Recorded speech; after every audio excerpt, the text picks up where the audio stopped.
Michael Tait, yeah, that Michael Tait, the frontman of Newsboys, the voice behind some of the biggest anthems in Christian music.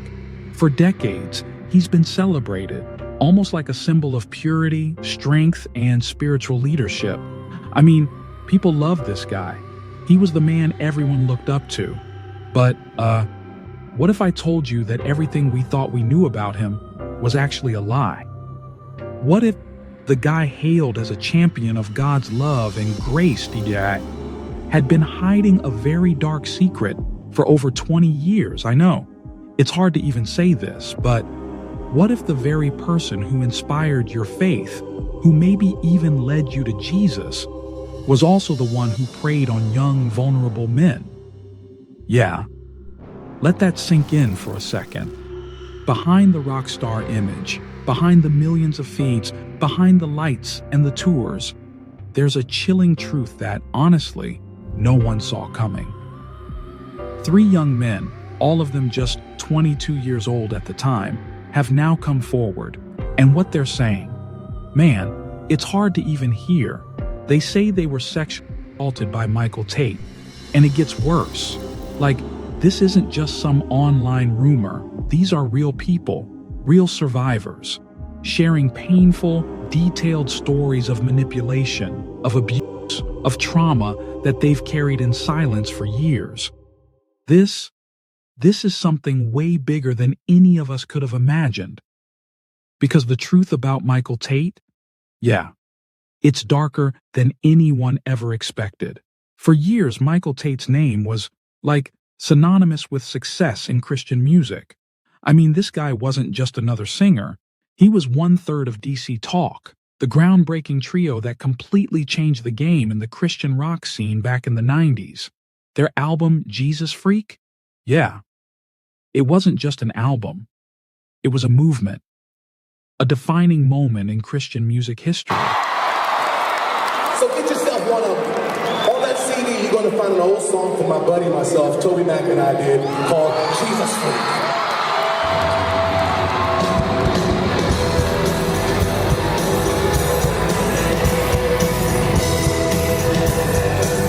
It earned them Grammys, global recognition, and honestly, it made them legends. Songs like Jesus Freak and Colored People, man, those weren't just hits. They were anthems. DC Talk's rise to fame shot Tait, Toby Mac, and Kevin Mack straight into superstardom. Their music, it wasn't just catchy, it spoke to people. It reached hearts, and Michael Tait's voice, whew, it became a symbol of faith for millions of believers. Don't speak about, and I like it, yeah. Your love for me is irresistible. I can't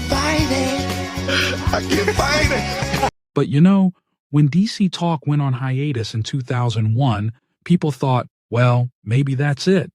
But nope, Tait didn't fade away, not even close.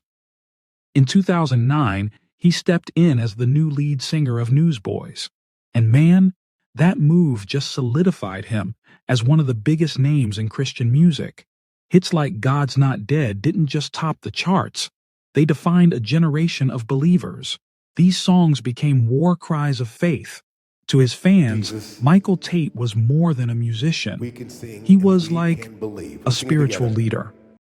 A guy who stood up on stage and preached about faith, hope, and love, with fire in his voice and passion in his eyes. He was adored, respected, admired. He meant so much to so many. But what if that image? Yeah, what if it wasn't as perfect as we all thought? So, for years, there were whispers. Rumors about Michael Tait's behavior. Yeah, they were out there. People talked, but most of it was either ignored, brushed off, or just straight up dismissed by those who didn't want to believe it. After all, we're talking about a Christian icon, right? A beloved figure, a guy people saw as untouchable. Yeah, some folks mentioned things, inappropriate behavior, red flags here and there, but the full weight of what was really going on, that didn't come to light. Until now. 3 men, all of them in their early 20s at the time, have come forward. And their stories? They're absolutely heartbreaking. We're talking about serious allegations here: sexual assault, grooming, manipulation, all tied to someone they once looked up to as a spiritual mentor. One of them, we'll call him Stephen, remembers meeting Tait during a Christian music tour back in 2010. At first, it was like a dream. I mean, Stephen had been a die-hard DC Talk fan for years. Meeting Michael Tait, it felt surreal, almost too good to be true. But that admiration? It quickly turned into something else, something darker. One night after some drinking, Stephen says he woke up, and Tait was on top of him, kissing him, touching him, groping his genitals. Stephen tried to stop it, but Tait wouldn't listen. And sadly, Stephen isn't alone. Another victim, Philip, was a young worship musician when he crossed paths with Tait in 2004, just starting out, full of hope. Tait took what looked like a special interest in him, offered mentorship, encouragement, even invited him over to his Nashville home for a weekend. At first, things seemed normal, relaxed. They even got in the hot tub with a few friends. But when everyone else left, it was just Tait and Philip. That's when things got weird. Tait offered to give him a back rub, which felt a little off, but okay. But then, without warning, his hands moved lower and lower until he was massaging Philip's buttocks. Philip froze. Like, was this really happening? Was he overthinking it? But no, he wasn't. Because Tait didn't stop. Even when Philip tried to pull away, even when he expressed discomfort, Tait just smiled, brushed it off, and kept going. And then there's Taylor. In 2014, he was working as a crew member on the Newsboys tour. He had his own terrifying encounter. One night after drinking on the tour bus, Taylor went to sleep. And when he woke up, he found Tait groping him, rubbing his genitals, while he was unconscious. Taylor froze. He didn't know what to do. Part of him wondered, was I just too drunk? Was that an accident? But deep down, he knew. He knew what had happened. And it wasn't okay. And honestly, this is the hardest part to accept. Because it wasn't just one moment, not just one misunderstanding. This was a pattern. A long, disturbing pattern of manipulation and exploitation, all hidden behind the mask of a Christian rock star. But listen, this isn't just about what Michael Tait allegedly did. No, it's bigger than that. It's about the system that allowed it to happen in the first place. It's about the Christian music industry, the church, the fans, the people who, maybe without realizing it, turned a blind eye while these young men were suffering. I mean, just imagine being 22. You've worked your whole life to get where you are. You're finally making moves in your career. And then you meet someone like Michael Tait, a hero, a role model, someone you've admired for years. And at first, it feels like a dream. You trust him. You think, wow, he sees something in me. He's mentoring me. This is it.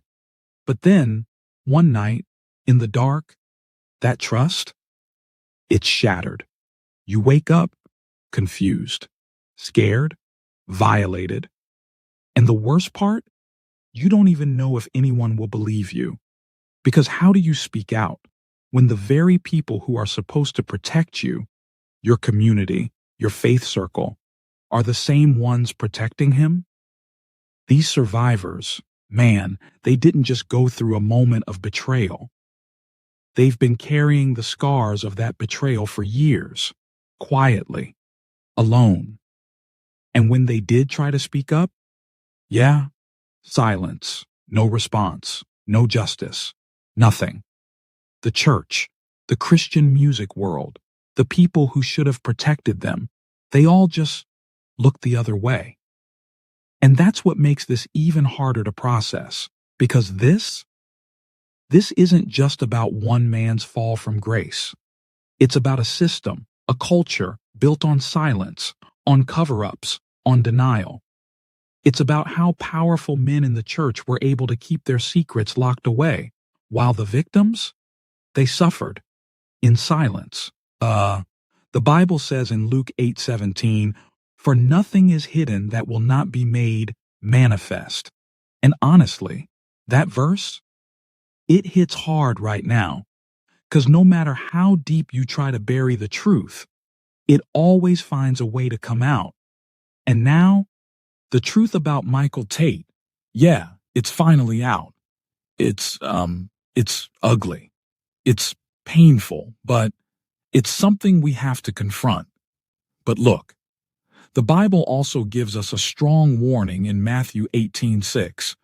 If anyone causes one of these little ones, those who believe in me, to stumble, it would be better for them to have a large millstone hung around their neck and to be drowned in the depths of the sea. Like, wow, that's serious. That's how much God cares about protecting the vulnerable. And those little ones, the vulnerable, the trusting, the ones who look up to leaders like Michael Tait, those are the very people he allegedly preyed on. And now, yeah, the truth is out there. But let's be real. The damage, it's already done. So here's the thing. What are we going to do about it? Seriously, how many more victims have to suffer in silence before we finally say, enough is enough?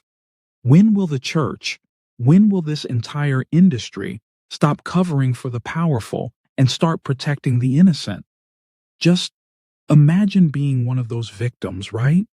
Too afraid to speak up because the person you trusted held so much power over you. Maybe they could ruin your life, your career, your future. It's heartbreaking. So, maybe it's time to face the truth, no matter how uncomfortable or messy it is. Maybe it's time for the Christian music industry to wake up and finally do what's right, instead of just doing what's safe. What do you think? Should Michael Tait be held accountable?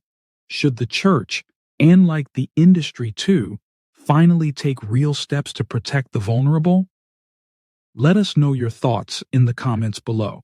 We really want to hear from you. And hey, if you want more honest, unfiltered coverage on stories like this, go ahead and hit that subscribe button. Because, yeah, we're exposing the truth, one story at a time. Thanks for watching, and just remember, the truth always comes out in the end.